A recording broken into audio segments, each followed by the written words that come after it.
January 1944, the Western Front. The cold winds howled across the frozen earth as the sound of distant artillery fire cracked the quiet night air. German soldiers, weary and battle-worn, huddled together in their trench. Their uniforms, once neat, were now torn and muddied by the relentless horrors of war. The distant rumble of something large and powerful echoed through the cold, an ominous sound growing louder with each passing second. Suddenly, the horizon exploded in a thunderous roar. The ground trembled beneath their feet as a massive column of American tanks rolled into view, followed by a nearly endless line of trucks, infantry, and artillery. The sheer scale of the force was staggering, an unrelenting wave of military might, unlike anything they had seen before. The Germans had fought many armies, but this was different. This was not just an army. It was an overwhelming force, a symbol of industrial might and determination. And then, as the first shots were fired, one soldier's eyes filled with disbelief and tears. He had seen battles, seen death, but this was something beyond his comprehension. The reality of it hit him like a punch to the gut. America had entered the war in full force, and this war would never be the same again. The winds of war had been stirring across Europe for years before the world truly took notice. In 1939, Hitler's aggressive expansionism shattered any illusion of peace. The world watched as Nazi Germany swept through Poland, triggering the start of World War II. The blitzkrieg tactics were revolutionary, overwhelming enemies with speed, precision, and a devastating combination of air and ground forces. By 1940, France had fallen, and the Nazis seemed unstoppable. Germany's military dominance in Europe was becoming undeniable, and Adolf Hitler's vision of a greater Germany seemed within reach. The Luftwaffe ruled the skies, while the Wehrmacht's tank divisions, spearheaded by the fearsome panzer units, crushed all opposition on land. For the soldiers of the Third Reich, victory was not just possible, it was inevitable. They had conquered vast stretches of territory, bringing much of Europe under their boot. But beyond the European theater, a new force was slowly awakening. In the United States, the war seemed like a faraway concern. President Franklin D. Roosevelt's initial stance was one of isolationism, the memory of the First World War still fresh in the minds of many Americans. The U.S. military was small compared to the behemoth armies of Europe. There was a sense that America was too distant, too insulated from the turmoil of Europe and Asia to be directly involved. Yet even as Hitler's forces crushed the continent beneath their heel, America's industrial machine was beginning to hum. In 1940, the U.S. began sending aid to Britain and other allies through the Lend-Lease Act, providing arms, ammunition, and supplies that would help to keep the Axis powers at bay. This was a shift in American policy, a shift that would soon have dire consequences for Germany. By 1941, with Britain desperately holding on against the Luftwaffe and the Nazis spreading across North Africa and the Eastern Front, the Allies were becoming increasingly reliant on American material support. But it wasn't just the physical supplies that would prove decisive. It was the vast, untapped human resources and industrial power the United States could unleash. For the German military, the idea of a fully committed American force seemed distant. But as the world watched the growing tensions in the Pacific, few could have predicted the devastation that was soon to come. Pearl Harbor and America's entry into the war. The morning of December 7, 1941, would forever change the course of history. As Japanese planes swooped down on Pearl Harbor, launching a devastating surprise attack, the world held its breath. The United States was no longer a distant observer in the global conflict. It was now fully engaged. The attack crippled much of the U.S. Pacific Fleet, but it also ignited a fury in the American people. Roosevelt's declaration the following day would rally the nation like never before, a date which will live in infamy. Within days, Germany, bound by its alliance with Japan, declared war on the United States. This was the moment the German High Command had feared, and yet they hadn't fully grasped the scale of the danger.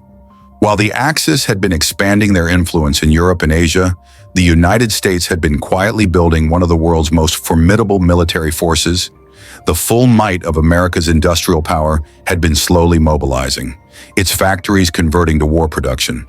The country had resources, endless resources, and a vast workforce that would soon be put to the test. The German military, already stretched thin on multiple fronts, now faced an enemy unlike any they had encountered before. They had fought in Poland, France, and Russia against forces that were often ill-equipped, poorly coordinated, or already exhausted by years of war. But America was different.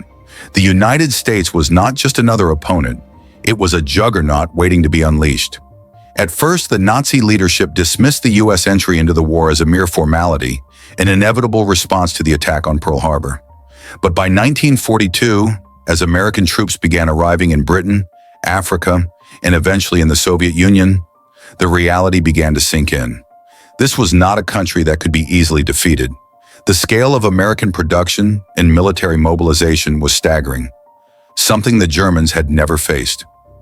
By the summer of 1943, German soldiers in France and the Eastern Front were beginning to understand the true implications of this new enemy. The Americans were not just sending supplies, they were sending the raw might of an industrial powerhouse that could outproduce and outfight any army on Earth. German soldiers who had once been confident in their superiority began to wonder, how could they possibly face such a force? The shock didn't come all at once. The true scale of the American military presence, the vastness of its equipment, the sheer number of troops, became apparent only when they first clashed in battle.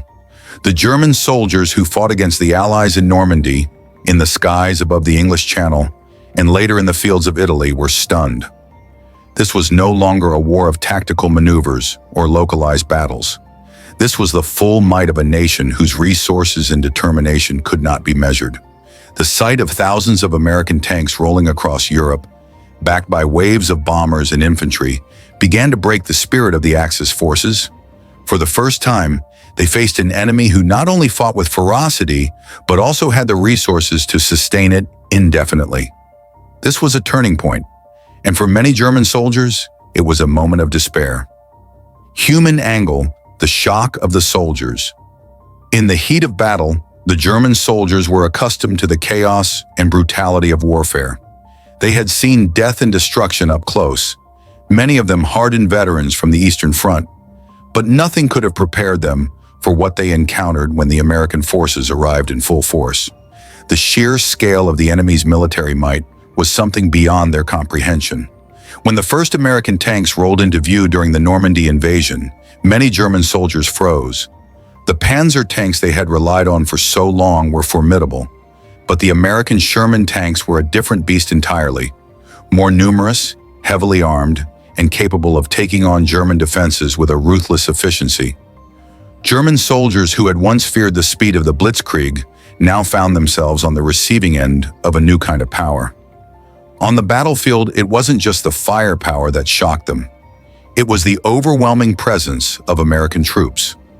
Where once there had been isolated engagements with smaller Allied units, now German soldiers faced the full force of a modern army. A relentless stream of soldiers who didn't retreat, who kept coming, wave after wave. The soldiers who had once believed that only their superior training, tactical skill, and military might would secure victory, now realized that they were fighting an enemy who had the capacity to fight on a scale they had never imagined. The stories from the front lines began to emerge. German soldiers, battered and exhausted, breaking down at the sight of endless American reinforcements. For the first time in the war, many German soldiers began to lose their resolve. The realization dawned. This was no longer a fight they could win. One soldier, as the Americans pushed deeper into France, was quoted as saying, "We thought we were the ones who would decide the fate of Europe. But now we see that America has arrived, and they are not leaving." This sense of defeat, born from the shock of America's vast military might, spread throughout the German ranks. Even the most battle-hardened soldiers were shaken to their core. The realization that the Germans were outmatched, outproduced, and outmanned led to a devastating blow to morale. Tactical angle, the overwhelming power of American forces. From a tactical standpoint, The presence of American forces on the battlefield presented a new kind of challenge for the German military. The Germans, who had built their strategies around rapid, concentrated attacks with smaller, highly mobile units, now found themselves facing an enemy that had mastered mass production and coordination. The Americans brought to the battlefield not just tanks, but entire divisions of mechanized infantry, artillery, and air support, all working together in a symphony of destruction. This was the concept of combined arms warfare at its finest. Unlike the fragmented, often overstretched Axis forces, American forces operated with a unity of command and purpose that allowed them to overwhelm German defenses. When the Allies landed in Normandy, the German military was caught off guard by the scale of the invasion. The American beachheads were not just a few thousand soldiers. They were fortified, well-supplied, and had air superiority from the start. German forces, often disorganized and unable to coordinate between their scattered units, struggled to contain the invasion. The Luftwaffe, which had once dominated the skies over Europe, was no match for the sheer number of Allied bombers and fighters that blanketed the skies, ensuring the Germans could not mount an effective aerial counteroffensive. What set the American military apart from the Germans, tactically, was its ability to keep up the pressure. The Germans were used to rapid, decisive engagements, where one battle could determine the fate of a campaign. But the Americans, with their vast industrial capacity and strategic depth, could afford to keep throwing men and material into the fight without ever faltering. For the Germans, this constant stream of American reinforcements was both a tactical nightmare and a psychological burden. They were forced into defensive positions, reacting to every movement, unable to maintain their traditional initiative. The strategic depth the Allies had created meant that no matter how many German units were sent to hold a position, there were always more Americans pushing forward, exploiting weaknesses, and advancing relentlessly. On the ground, American infantry was well equipped with new, innovative weapons, like the M1 Garand rifle, a semi-automatic weapon that provided a significant advantage over the German bolt-action rifles. The American forces also relied heavily on air support, using bombers to soften up enemy positions before infantry and tanks moved in to finish the job. The Germans, by contrast, had a limited number of aircraft and a smaller number of tanks to counter the tide of American hardware. The vastness of the American military machine meant that they could fight on multiple fronts simultaneously, while the Germans were stretched thin across Europe. This imbalance in resources and coordination led to the gradual crumbling of German defenses. The American military's ability to rotate fresh troops and supplies into the theater allowed them to maintain a constant pressure on the Germans, preventing any meaningful recovery. As American forces advanced, German soldiers began to realize that they were no longer facing a single, focused military force. They were facing an unstoppable, mass juggernaut that could never be matched in terms of scale or resilience. For many soldiers, the tactical realities of the war were shifting in favor of the Allies, and this realization struck with a profound sense of inevitability. The D-Day invasion, the first shocking encounter. The night before June 6, 1944, the tension was palpable. Thousands of Allied paratroopers prepared to drop into Normandy, while naval ships lined up off the coast, ready to unleash hell with their massive bombardments. The operation was codenamed Overlord, and it was the largest amphibious assault in history. As the first rays of dawn broke over the English Channel, the beaches of Normandy were about to witness a moment that would shake the German war effort to its core. Over 150,000 American, British, and Canadian troops stormed the beaches, facing a well-entrenched and heavily fortified German defense. The Germans, under the command of General Erwin Rommel, had anticipated an invasion, but they had expected it further north in the Pas-de-Calais. The Allies had deliberately misled them, using deception operations and feints to draw their attention elsewhere. As the first wave of American soldiers hit the beaches, the German defenders unleashed a hail of fire from entrenched bunkers, machine guns, and mortars. The air was thick with smoke, and the sound of artillery shattered the morning quiet. The American forces took heavy casualties, but the sheer scale of the invasion, combined with relentless air and naval bombardment, soon made it clear that the German defenses were not going to be enough. The German response was disjointed. The heavily fortified Atlantic Wall, designed to repel a seaborne invasion, had been breached. The Luftwaffe, which had once dominated the skies of Europe, was unable to prevent the massive airlift of Allied reinforcements. On the ground, American forces, despite the initial shock and staggering casualties, pressed forward with unparalleled determination. The German commanders, unable to quickly mobilize reinforcements or respond effectively, watched as the tide of battle began to shift. For the soldiers manning the German defenses, it was a moment of profound disbelief. They had never seen anything on this scale before. Tanks, artillery, and infantry were flooding onto the beaches with relentless intensity. The American forces seemed endless, wave after wave with no sign of slowing down. One German soldier, recalling the battle years later, said, "We had been trained to expect a limited local attack, but the sheer number of them, the scale of the invasion, it was something we could not fathom. We thought the war would be over soon, that we could fight on our terms. But here on the beaches of Normandy, we realized that we were no longer in control. They were everywhere, and they just kept coming." This realization was the first shock for the German soldiers. The realization that the Allies could not only match their firepower, but overwhelm them with sheer numbers and coordination. The landing at Normandy marked the beginning of the end for Germany's hopes of victory in Western Europe. As American forces surged inland, breaking through the defenses, the German soldiers began to face a devastating new reality: the Battle of the Bulge, the last stand, and the inevitable collapse. The brutal winter of 1944-45 saw one final desperate push by the German military in what would come to be known as the Battle of the Bulge. In a last-ditch effort to turn the tide of the war, Adolf Hitler launched a surprise offensive against the Allied forces in the Ardennes forest in Belgium. His hope was to split the American and British armies and recapture the vital port of Antwerp. But this was to be the final attempt of a nation already on the brink of collapse. The Germans struck with the ferocity of a wounded beast, hoping that the surprise and the harsh winter conditions would allow them to break through the thinly stretched Allied lines. For the German soldiers, it was a final opportunity to halt the advancing American forces, to slow the march toward Germany itself. But as the days wore on, they encountered the reality of fighting against the full force of American industrial might. And they began to realize that no matter how much they fought, it was a battle they could not win.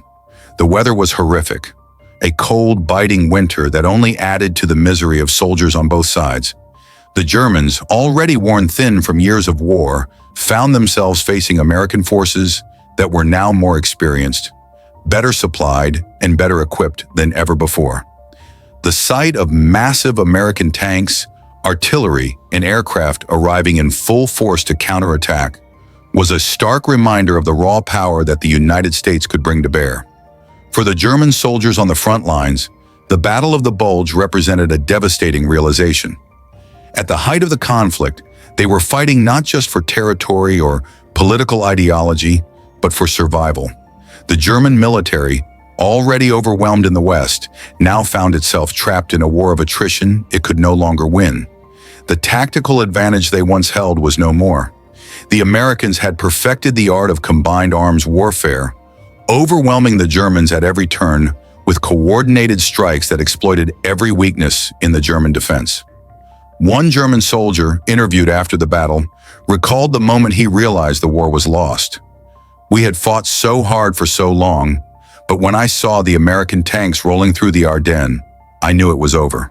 The scale of their advance, the number of soldiers, the endless supplies. I had never seen anything like it. We were simply outmatched. No one had told us how strong America had become." The Battle of the Bulge, while a temporary setback for the Allies, was ultimately a failure for Germany. By January 1945, the Germans were forced to retreat, and the Allies resumed their push into Germany. This battle marked the final moment of significant German resistance in the West. The American military's ability to recover from setbacks, to adapt to the harsh conditions of the battle, and to continue pushing forward with relentless momentum was a testament to their overwhelming strength. The defeat in the Ardennes was the final nail in the coffin for Germany's chances of winning the war. The American forces, now unstoppable, continued their advance into the heart of Germany, breaking through the last vestiges of resistance. The relentless march of the Allies across Europe was met with increasing despair from the German soldiers, who understood, at last, the full scope of their opponent's military might. The destruction of the German war machine. By the spring of 1945, the world had begun to see the full extent of the devastation wrought by the war. Germany, once a formidable power that dominated Europe, now lay in ruins. The Allied forces, spearheaded by the Americans, had pushed through France, Belgium, the Netherlands, and into the heart of Germany itself. The collapse of the German war machine was swift and total. The last days of the Third Reich were marked by a flurry of desperate and futile efforts to slow the inevitable. The remnants of the German military, stripped of supplies, morale, and leadership, retreated in disarray as the Allies closed in. Hitler's bunker in Berlin, where he had once confidently directed his forces, became the symbol of a crumbling regime. By May 7, 1945, Germany had surrendered unconditionally to the Allied forces, officially bringing an end to the war in Europe. The sheer scale of American military might have been a critical factor in the collapse. The United States, with its seemingly endless resources, had turned the tide of the war. From the factories of Detroit to the rolling fields of the Midwest, American industry had produced the weapons, vehicles, and supplies that sustained the war effort. The German military, already stretched thin by years of conflict, had no hope of matching the Allied industrial output. The Americans, with their powerful economy and unyielding resolve, had simply outproduced the Axis powers at every turn. The final push into Germany was marked by the overwhelming presence of American forces. In one of the most significant battles of the closing stages of the war, the Americans captured the city of Cologne, followed by the final assault on Berlin. The fall of Berlin symbolized the end of Nazi Germany, but it was the constant American pressure, in the form of massive air raids, armored divisions, and infantry assaults, that hastened the collapse. The German soldiers who had once believed they were invincible now found themselves fighting for survival against an unstoppable force. Reports from both German and Allied soldiers alike spoke of the devastation. One German officer, recounting the final days of the war, wrote, "We never thought it would come to this. The Americans were everywhere. Their tanks, their bombers, their soldiers. It was like nothing we had ever seen before. We could barely hold the line, and even when we did, they just kept coming." The massive Allied bombardments reduced entire German cities to rubble, while the American military rolled over the remaining German defenses with brutal efficiency. In the air, the American bombers had already devastated Germany's industrial infrastructure, making it impossible for the Germans to continue producing the weapons they needed. On the ground, American forces destroyed the remnants of the German military, capturing or neutralizing the last pockets of resistance. For the German soldiers who had fought so hard for years, the aftermath was a bitter pill to swallow. Many were taken as prisoners of war, while others were left to flee in confusion and despair. The collapse of the Nazi regime also marked the end of a brutal ideology that had plunged Europe into chaos. The German civilians, many of whom had once supported Hitler's vision, were left to pick up the pieces of a broken nation. The Americans had done what seemed impossible. They had turned the tide of a global conflict, and in doing so, had shattered the German war machine. The sheer scale of American intervention, in both manpower and resources, had been the decisive factor in the defeat of the Nazis. But while victory was now assured, the cost of that victory was immense, not just for the Germans, but for the world. The psychological impact and shift in global power.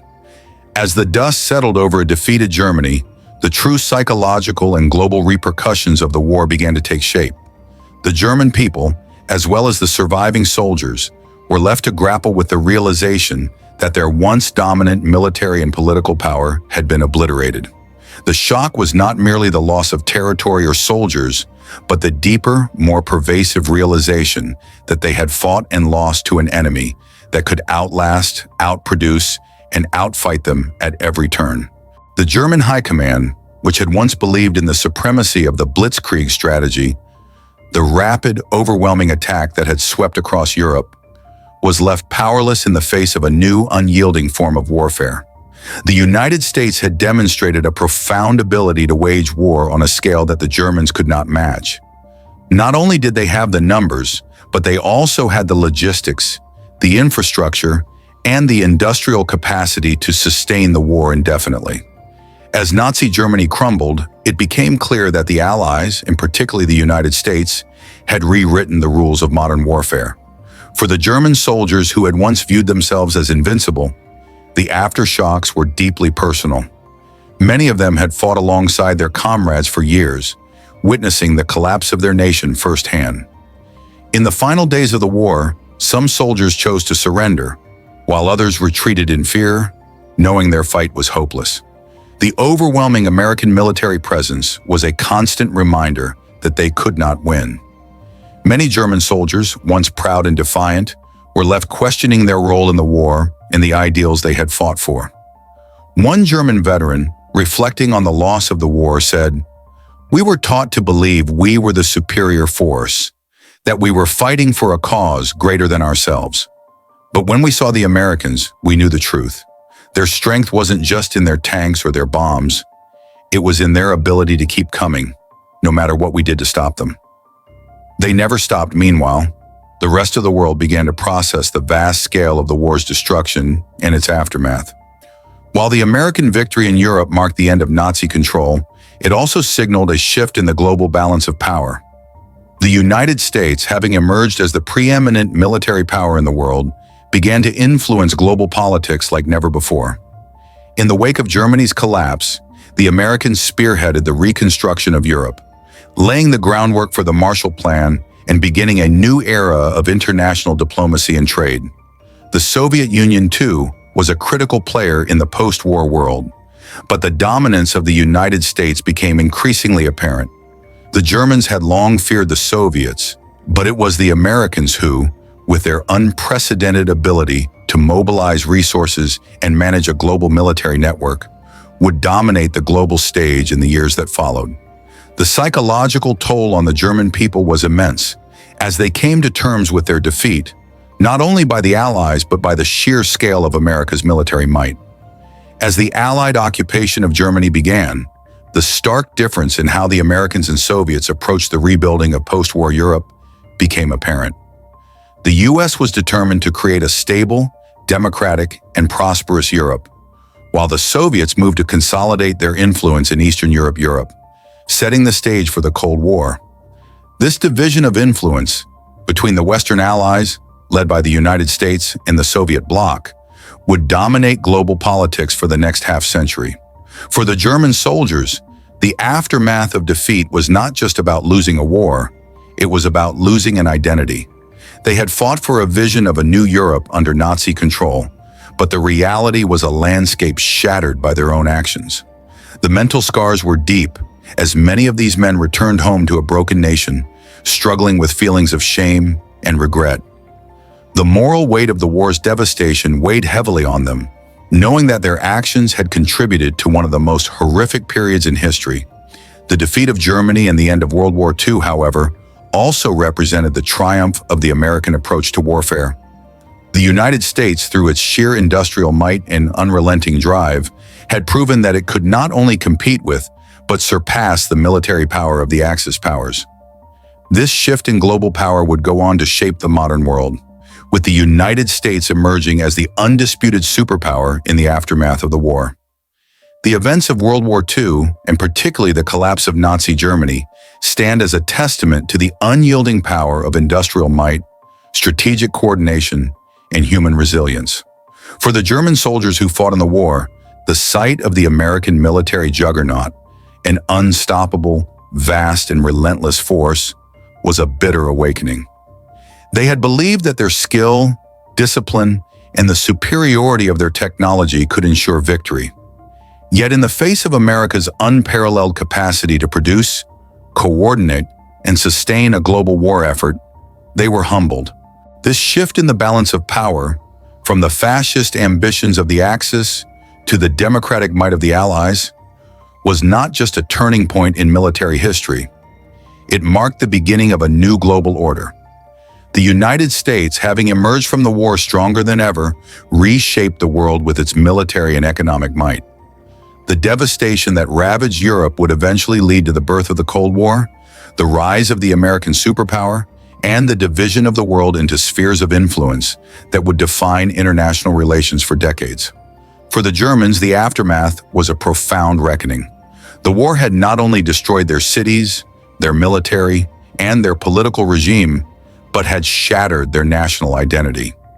In the end, it was the sheer strength and resolve of the American military and the relentless commitment of its people that won the war. The Americans had proven that no single nation could dominate through sheer force alone. The real power lay in the ability to mobilize, to adapt, and to fight not just with strength, but with unity.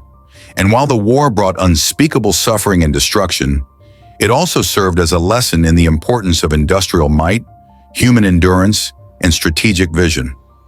The United States, emerging as the dominant force in the post-war world, set the stage for a new era of global politics, economics, and military strategy.